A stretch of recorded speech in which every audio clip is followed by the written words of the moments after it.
thrown over it. I must have walked by it 2 or 3 times before even noticing the little sign hanging out in front. Thaddeus Blinn, I can give you whatever you ask for, only 50 cents. Impossible, I thought. Suppose I asked Thaddeus Blinn to cure my knee that got sore whenever the weather changed, or I wanted the hair to grow back on my bald spot. Fiddlesticks! I started to walk away. There are no limits, you know. Anything you could possibly imagine can be yours. I turned about. The man who'd drawn back the tent flaps was short and fat, like a big ball on 2 legs.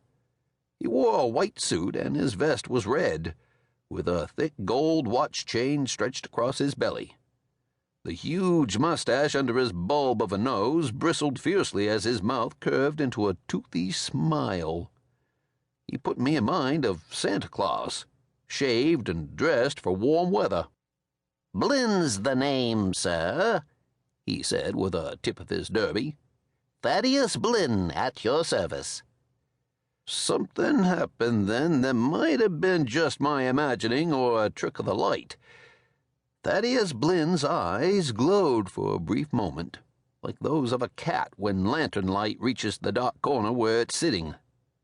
Even after the glow died, Blinn's eyes didn't appear quite human. The pupils weren't round, but long and narrow like the eyes of a snake. "If you don't come inside now, you'll not sleep tonight from wondering about me, stew meat," Blinn went on. I forgot all about his eyes when I heard that. "How in tarnation did you know my name?" I asked him. "Your curiosity will soon be satisfied," said Blinn, pointing into the tent. It was cool and shady inside, with the air full of the musty smell of old canvas. A bench ran across the rear of the tent, and 3 people were sitting on it. 11-year-old Polly Kemp was at one end. Polly lives with her widowed mother out where the footbridge crosses Spider Creek. If Polly had lived closer to town where she ran into folks more often, there's a real possibility that somebody in a fit of anger would have done her real bodily harm, or at least put a muzzle on her. Not that Polly was downright mean. She just said whatever popped into her head without a thought about whether the words she said hurt others.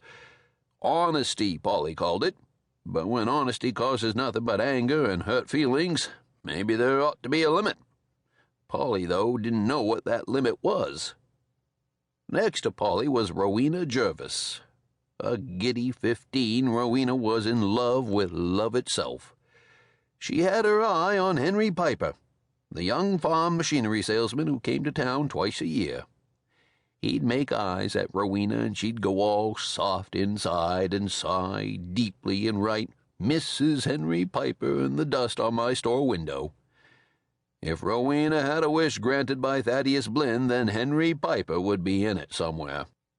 A little apart from the 2 girls was 16-year-old Adam Fisk. His pa's farm was the driest in the county, and when there were spells of no rain, Adam spent a lot of his time toting water all the way from Spider Creek in his wagon with the tubs and back.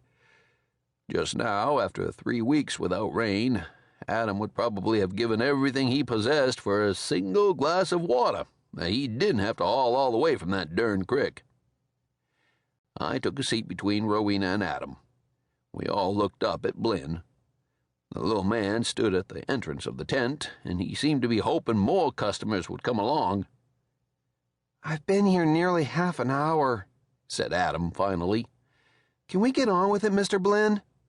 "I should think so," Polly added. "I ain't planning on sitting in this smelly tent all day."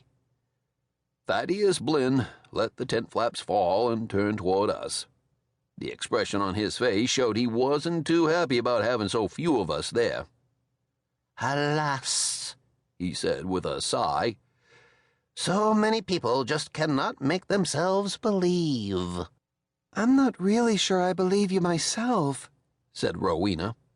"I read the sign and just came in because I was curious. What is it you're selling, Mr. Blinn?" "I'm selling Wishes, child."